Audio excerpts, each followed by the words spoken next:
So if you think about it, we know how to keep track of what we own and what we owe, but we've never talked about selling anything or running the business or figuring out how profitable we are. So that's what we're going to do next. I'm going to talk about the profit side of the accounting equation. First of all, terminology. There's many names and they all refer to the exact same thing, and everyone uses them interchangeably, and that's fine. There's profits, there's earnings, there's income, and there's net income.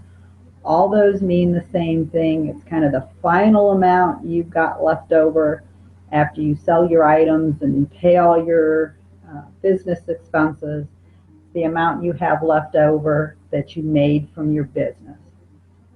Generally, we'll call that net income. That's kind of the more formal name for it. So I'll call it that for the next few lectures. But if you hear people talk about earnings, it's exactly the same as net income. So the income equation is your net income equals your revenues minus your expenses. Should make some common sense there. So revenue is the amount you make from performing your regular business activities. Normally, the account names are either sales or revenues. Usually, I can't really trick you there. There's nothing fancy. Expenses are what you spend to run your business, or sometimes you use things up. You might start with a, say you're a lawn mowing company, you might buy gasoline in bulk and you use the gasoline up as you run your business. So it's what you spend to run your business. The nice thing about expenses is they almost always end with the word expense. So it's hard to, again, make that confusing. So there's things like wage expense if you have employees, insurance expense, office supplies expense are the things that you might use to run your business. So if we look at how this all fits together with what we did in the prior lectures, your net income is revenues minus expenses. And if you remember that old account retained earnings, we haven't talked about it much and didn't have many examples, because retained earnings is equal to your net income minus your dividends. And we played with dividends a lot, but again, we've always ignored net income. So net income increases our retained earnings. So if net income increases retained earnings, that means it increases stockholders' equity. So how do we increase stockholders' equity? Do we debit or credit? Hopefully you said credit. So we credit.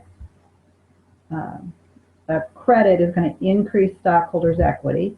Our revenue increases the net income, and so our revenues have a credit balance because in essence they're increasing stockholders' equity. That means expenses, you subtract your expenses, so those must have a debit balance. So revenues have a credit balance because they increase stockholders' equity.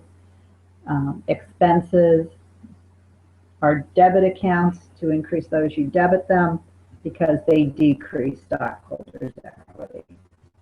And you can look at YouTube, and there's some little tips that you can use with your hands to remember the increases and decreases if you need some help remembering which way the debits and credits go.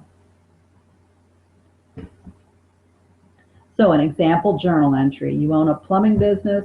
You go on a service call and the customer pays you $350 to fix a leak. We're getting some cash. Again, if you start with the cash, you can get yourself out of about 90% of the situation. So we get cash, increased cash, that's a debit. And so the other half is we have some revenue, or we could call it sales. Kind of normally revenue is if we're doing service things. Sales is more if we're selling merchandise in a store, but either works for $350. So that increases cash, increases revenue, which again, if you think down the road, that's going to increase our stockholders' equity. Example 2 then, you own a plumbing business again, but now you pay $500 cash to run an ad in tomorrow's newspaper. This is an expense, advertising expense, sounds like a good name for it. $500.